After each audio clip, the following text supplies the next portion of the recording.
নমস্কার বন্ধুরা, ঘরোয়া রান্নাবান্নাতে সকলকে স্বাগত জানাই। আজকে বানাবো এঁচোড়, আর সেটা কিন্তু নিরামিষ। তো চলুন এই এঁচোড়ের রেসিপিটি আজকে আপনাদের সাথে শেয়ার করে নিই। ভিডিওটি শেষ পর্যন্ত দেখার অনুরোধ রইল, আর আমার চ্যানেলটিকে সাবস্ক্রাইব করে পাশে থাকা বেল আইকনটা প্রেস করে দেবেন।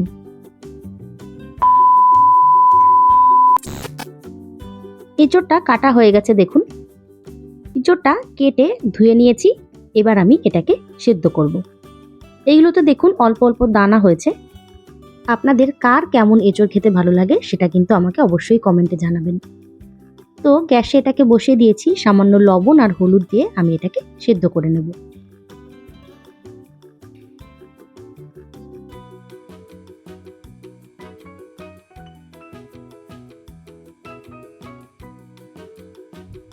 দেখুন এঁচোড়টা একদম সিদ্ধ হয়ে গেছে।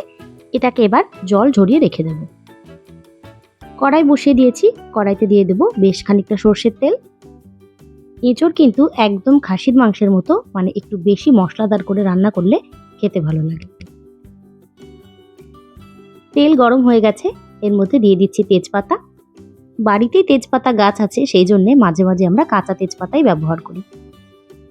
এলাচ, লবঙ্গ, দারচিনি দিয়ে দিলাম। এবার দিয়ে দেব কয়েকটা গোটা জিরে। একটু নাড়াচাড়া করে দেব।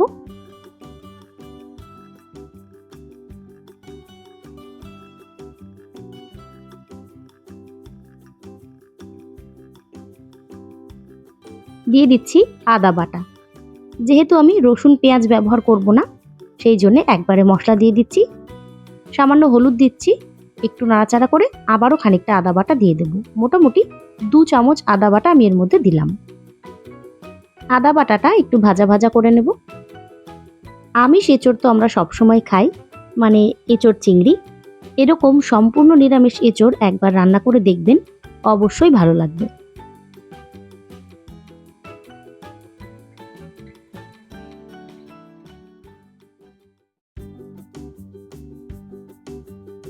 আদাটা আমি ভালো করে ভেজে নিয়েছি। এবার এর মধ্যে আমি দিয়ে দিচ্ছি জিরে, ধনে আর কয়েকটা মরিচ একসাথে বেটে নিয়েছিলাম সেটা। এই মশলাটাও বেশ ভালো করে কষিয়ে নেব।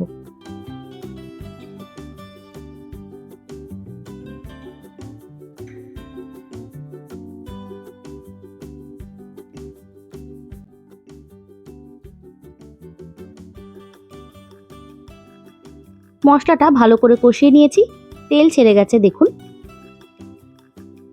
এইবার এর মধ্যে দিচ্ছি টমেটো আর 3-4টে শুকনো লঙ্কা একসাথে বেটেছিলাম সেইটা। টমেটো দিচ্ছি বলে আমি আলাদা করে টক দই দেব না, যদি চান টক দই কিন্তু দিতে পারেন। দিয়ে দেব পরিমাণ মতো লবণ, সামান্য হলুদ। আর একটু আমি মশলাটা কষিয়ে নিচ্ছি।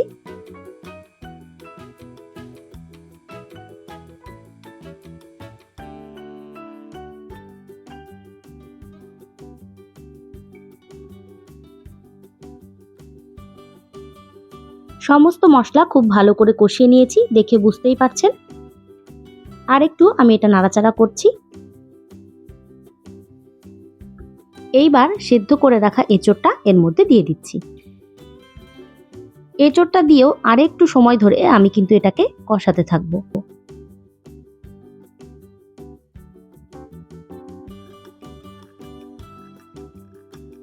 দেখুন একটু সময় ধরে আমি এঁচোড়টাকে কিন্তু খুব সুন্দর করে কষিয়ে নিয়েছি।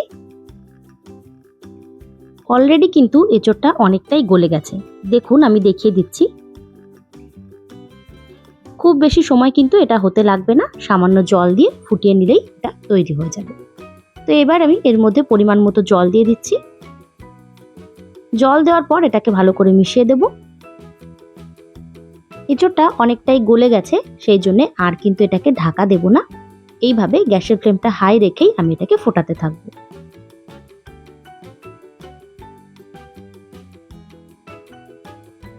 এটা ফুটতে শুরু হয়ে গেছে। এইভাবে ফুটিয়ে আমি ঝোলটা কমিয়ে নেব। দেখুন এঁচোড় কিন্তু আমাদের মোটামুটি রেডি। এটা কিন্তু একদম সেদ্ধ হয়ে গেছে। আর আমি ঝোলটা শোকাবো না, এরকমই রাখবো। দিয়ে দেব ধনেপাতা কুচি,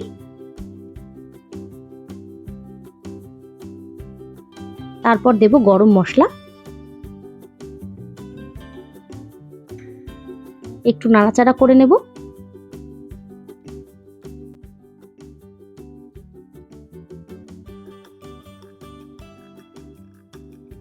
নিরামিষ এঁচড় কিন্তু একদম রেডি।